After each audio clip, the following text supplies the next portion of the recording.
insurance, so those paint jobs as long as we do simultaneously. I started out 3 inches higher. Hey, this is a great start of a hit panel. Those are some. Listen, I don't want to be inappropriate, but those shoes are hot as fuck. You know what makes me even better? What? They're Converse sneakers. Converse sponsorship. They're not a sponsor, but we expect some sexy shoes now. Sent our way to Converse. If you're watching this, Hello. thank you in advance. Is there a Converse rep in the audience? Yes, Converse rep. Good morning, Friday people. How we doing? Friday people are the most dedicated. They are the most dedicated, and you're witnessing the first ever, the inaugural event of John and Mary, kind Of both Mary and Young John. You can say it. Well, here's the thing. I'm getting older, you can't tell by the white speckle in the front of my head, and you just seem to be getting younger and more beautiful every time I see you. I'll Venmo you. I'm literally catching up to you to the point where we could do a spin-off. I mean, it's just like you're aging gracefully and I'm fucked. You know? He's out of his mind. That's true. I fucking lost my marbles and haven't found one single one. I've been looking all over the place. Overrated. Yes. I want to thank you, Friday people, for showing up. We love Jersey. Jersey brings the right energy. Make some noise for yourself. I also want to take a minute to point out my younger brother is here somewhere filming. There he is over there. So if you jump in front of his camera, you will be on our traveling podcast episode. Also, the first, don't be scared to get in his face. He's got no rules and regulations. And he's single. You know. Sorry, bro. Sorry, not sorry. His name's Tyler Cohen.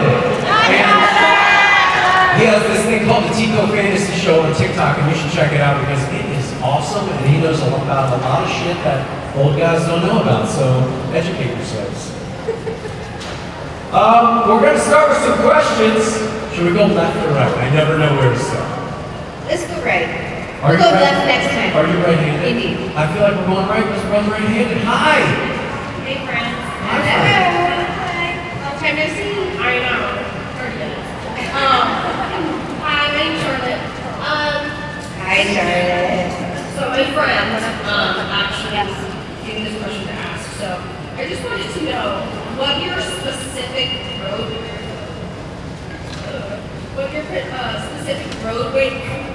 rage looks like. Because mine, I'm super nice, but when I drive, I don't really be anything about it. So what's your road rage look like? I'm always enraged, so Oh, you're like, it's just, I'm in the car.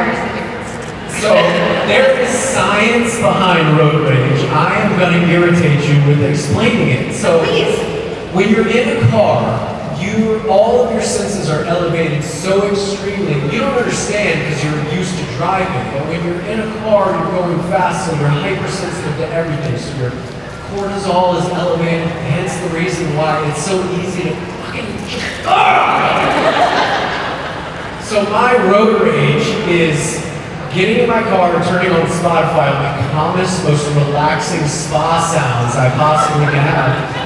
And just trying to let everything go because I get in the car, I'm from Miami, I've lived in LA for the last 20 years. I am enraged behind the wheel all the time.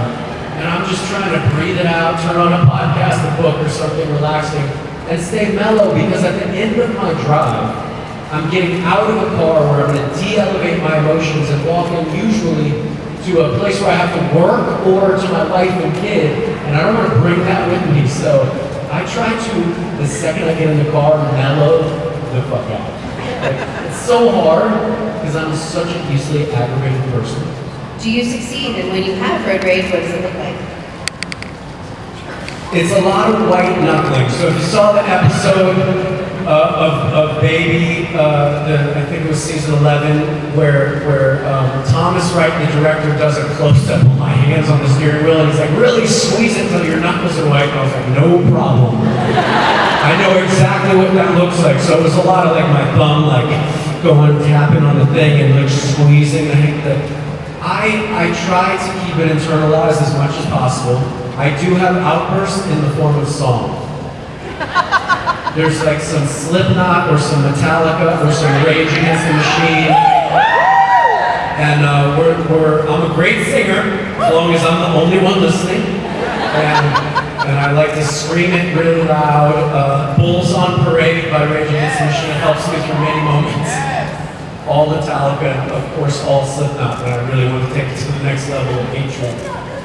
Get the double bass pedal going. My heart's like, blow up! What's your road rage look like, Sam? I feel like if I turn on Slipknot, I would actually ram another car. Yes! That's what I tell my wife. Yeah. She goes, watch out, they're coming into our lane. I go, they're gonna learn today. They're gonna learn today. My dad was a body shop owner, literally not a strip club, but a body shop. Of automobiles where they fix dents and dings. So I grew up going, oh, let's just be safe. If you got to run into somebody, well, whoopsie daisies. That's what insurance is And for. so my wife has diagnosed me with something that I didn't know was real called unconscious death wish behavior. Where you live at the brink of reality on the edge of death all the time, especially right behind the wheel of a car with your family. And so my kid's in the back seat like this, and my wife's in the front seat eating Dramamine because she can't fucking stand it. She's like, you're gonna kill us all. I'm like, oh, we're gonna get us there faster! Rage Against the Machine comes on. She's like, no, it's Disney music only. I listen to classical music a lot for this reason in the car. It's a little harder to get mad when you're hearing like a piano concerto. The thing that makes me the craziest is tailgating. And I think it's like the mom in me. I'm like, that's dangerous! And you could hit me and hurt me. And then I would be forced to yell at you. But no, I do things that are really safe, like stop for no reason.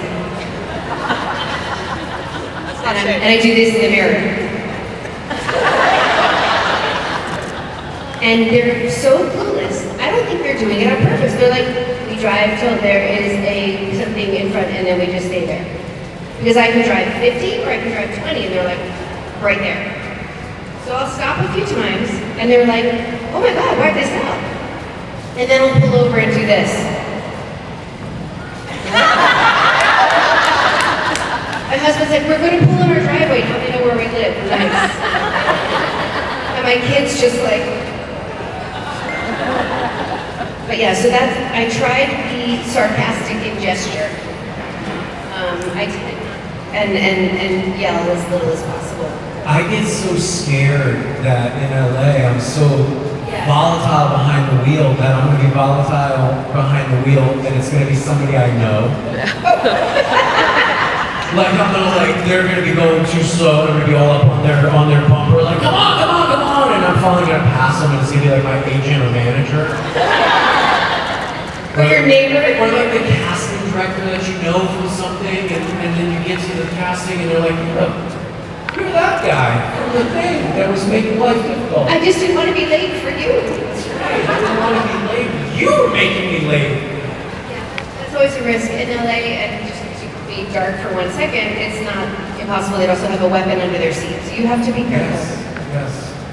It's easier to turn on Rage Against the Machine and yell your little heart out in the car and just keep looking forward.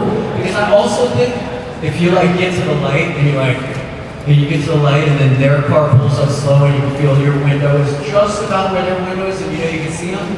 If I turn and look, my face is never like this. Immediately I'm at the light like this. And so if I turn and look, it's automatically a fight. It's like, And if I make this face, somebody has to say something to me. And if somebody says something to me, I can't not say some shit back. And that's just no way to live your life. So, public service announcement, keep your eyes on the road, your eyes off your text messages, your heavy metal loud, and keep it contained. Talk to your therapist about it, please. It works for me. And sarcastic gestures are okay. That's right. Big, passive, aggressive. Go ahead. Go ahead. Oh no! Please. Go right ahead. But with no words. With no words. Just pure. Yeah.